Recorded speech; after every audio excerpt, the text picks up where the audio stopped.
Salam anti korupsi. Pada kesempatan kali ini kita akan membahas siapa nanti pengganti Lili Pintauli Siregar yang sudah mengundurkan diri dari jabatannya sebagai Wakil Ketua KPK. Dan kemarin Bapak Presiden juga sudah menyampaikan bahwa nantinya akan segera mungkin dikirim penggantinya kepada DPR untuk dipilih. Sebagaimana kita ketahui bahwa pimpinan KPK ada 5, 1 ketua dan 4 wakil ketua. Sehingga ketika terjadi kekosongan dalam kursi kepemimpinan KPK, maka perlu dicari penggantinya. Dalam hal ini kita mencari 1 orang. Ya, memang di dalam Undang-Undang Nomor 19 Tahun 2019 tentang perubahan kedua atas Undang-Undang Nomor 30 Tahun 2002 tentang Komisi Pemberantasan Tindak Pidana Korupsi, dimungkinkan pimpinan KPK itu tidak sampai 4 tahun ya, karena berbagai hal, ada yang meninggal dunia, berakhir masa jabatan, melakukan perbuatan tercela, menjadi terdakwa karena melakukan tindak pidana kejahatan, berhalangan tetap atau secara terus menerus selama lebih dari 3 bulan tidak dapat melaksanakan tugasnya, mengundurkan diri, dikenai sanksi berdasarkan undang-undang ini ya, ini maksudnya undang-undang KPK gitu kan. Jadi dia harus dipilih penggantinya. Di pasal 33 dijelaskan di ayat 1, dalam hal terjadi kekosongan pimpinan KPK, Presiden Republik Indonesia mengajukan calon anggota pengganti kepada Dewan Perwakilan Rakyat Republik Indonesia. Jadi yang bisa mengajukan calon adalah Presiden. Ya. Nah, namun tidak dijelaskan di sini berapa calon yang akan dipilih gitu ya, atau yang akan yang akan direkomendasi pada DPR untuk DPR kemudian memilihnya, apakah 1, 2, 3, 4 atau kelima-limanya. Karena di ayat 2 dijelaskan anggota pengganti sebagaimana dimaksud pada ayat 1 dipilih dari calon pimpinan KPK yang tidak terpilih di DPR. Sebagaimana kita tahu waktu itu ada 10 nama ya, di mana 5 yang terpilih dan 5 yang tidak terpilih. Sepanjang masih memenuhi persyaratan sebagaimana diatur dalam pasal 29. Nanti kita lihat pasal 29 seperti apa. Ya kan, kita sahabat ini kita tidak mengetahui ya di mana sekarang 5 nama yang tidak terpilih itu ya, bagaimana kedudukan jabatan ataupun pekerjaannya pada saat ini dan posisinya pun juga di mana. Nah, tentu itu nanti harus memenuhi syarat dari pasal 29 ini kalau ingin terpilih. Kemudian anggota pengganti pimpinan KPK sebagaimana dimaksud pada ayat 1 ya, itu hanya melanjutkan sisa masa jabatan pimpinan yang digantikannya. Artinya dia tidak 4 tahun ya. Jadi kalau sekarang ini bulan Juli ya, kemudian dulu pemilihannya itu Desember 2019, artinya berakhir Desember 2023, artinya sekarang mungkin tinggal kurang lebih 1 tahun 5 bulan lah ya. Nah, jadi bukan 4 tahun, jadi dia hanya melanjutkan seperti itu. Nah, kalau kemarin kita melihat ya dari hasil 10 nama ya, itu ada Sigit Dananjoyo ya sebagai peringkat ke-6, dia mendapatkan 19 suara. Ada Lutfi Jayadi Kurniawan, dia mendapatkan 7 suara di DPR. Kemudian nomor 8, 9, 10 itu sama sekali tidak mendapatkan suara di DPR. Ada Inyoman Wara, Johannes Tanak dan Robi Arya Brata. Jadi 5 nama inilah yang bisa jadi 1, 2, 3, 4 atau 5-5-nya diserahkan kepada Presiden. Mengenai urutannya tidak dijelaskan di dalam undang-undang ini. Jadi memang ini benar-benar hak prerogatif dari Presiden. Apakah beliau mau memilih yang nomor 6 Pak Sigit gitu kan, Sigit Dananjoyo, atau Pak Lutfi Jayadi Kurniawan, atau mungkin yang tidak mendapatkan suara di DPR misalnya Pak Inyoman Wara, Pak Johannes Tanak atau Pak Robi Arya, itu terserah Presiden. Gitu. Nah, jadi tidak harus nomor 6 ya. Bisa jadi nomor 10 gitu kan. Nomor 9, 8, 7 gitu kan. Tadi saya sampaikan. Memang undang-undang hanya menjelaskan bahwa itu bisa tidak terpilih itu bisa siapa saja dari yang tidak terpilih, karena itu merupakan hak prerogatif presiden yang nantinya itu akan disetujui oleh DPR gitu kan.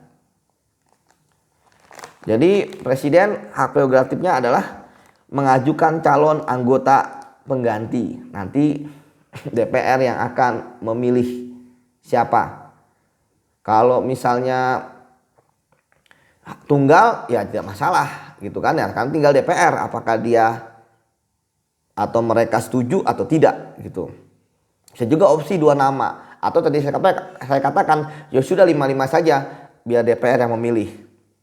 Nah, tentu dari sini kita berharap ya bahwa pimpinan KPK yang baru nanti ya walaupun hanya 1 orang ya, itu dia rekam jejaknya bagus. Tentu punya ilmu yang mumpuni dalam pemberantasan korupsi dan saya pikir mereka sudah sampai tahap ke DPR ya. Dari pansel tentu sudah tidak bisa diragukan lagi mengenai kemampuannya seperti itu.